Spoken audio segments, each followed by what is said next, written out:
Eyesight issue, digestion problem, excess body heat ಈ ರೀತಿ ಸಮಸ್ಯೆ ನೀವು ಫೇಸ್ ಮಾಡ್ತಾ ಇದ್ದರೆ ಈ ವಿಡಿಯೋ ನಿಮಗೋಸ್ಕರ. ನಮಸ್ತೆ.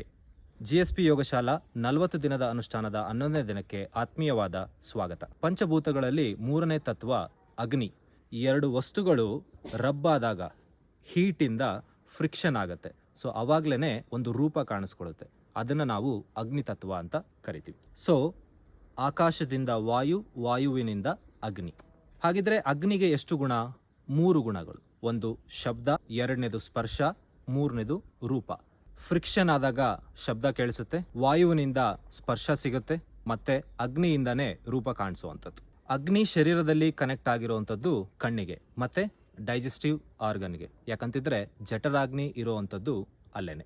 ಸೊ ಶರೀರದಲ್ಲಿ ಅಗ್ನಿ ಡಿಸ್ಟರ್ಬ್ ಆದರೆ ನಮಗೆ ಡೈಜೆಸ್ಟಿವ್ ಪ್ರಾಬ್ಲಮ್ಗಳು ಬರುತ್ತೆ, ಕಣ್ಣಿನ ಸಮಸ್ಯೆಗಳು ಬರುತ್ತೆ.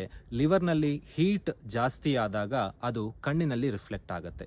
ಸೊ ಹೀಗೆ ಅಗ್ನಿ ಡಿಸ್ಟರ್ಬ್ ಆದರೆ ದೇಹದಲ್ಲಿ ಬೇರೆ ಬೇರೆ ಆರೋಗ್ಯ ಸಮಸ್ಯೆಗಳು ಕಾಣಿಸ್ಲಿಕ್ಕೆ ಶುರುವಾಗುತ್ತೆ. ಸೊ ಹಾಗಿದ್ರೆ ಬ್ಯಾಲೆನ್ಸ್ ಮಾಡೋದು ಹೇಗೆ? ಅಗ್ನಿ ಮುದ್ರಾ. ಸೊ ಎರಡೂ ಹೆಬ್ಬೆರಳನ್ನು ಜಾಯಿನ್ ಮಾಡಿ 45 ನಿಮಿಷ ಮೀನ್ಸ್ 15 ಮಿನಿಟ್ಸನ್ನು ಸ್ಪ್ಲಿಟ್ ಮಾಡಿಕೊಂಡು ಅಭ್ಯಾಸ ಮಾಡಿ. ಸೊ ನಿಮ್ಮ ಅನುಭವವನ್ನು ಕಮೆಂಟ್ನಲ್ಲಿ ತಿಳಿಸಿ. ಮತ್ತೆ ಭೇಟಿಯಾಗುವ ತನಕ ಪ್ರಣಾಮಗಳು.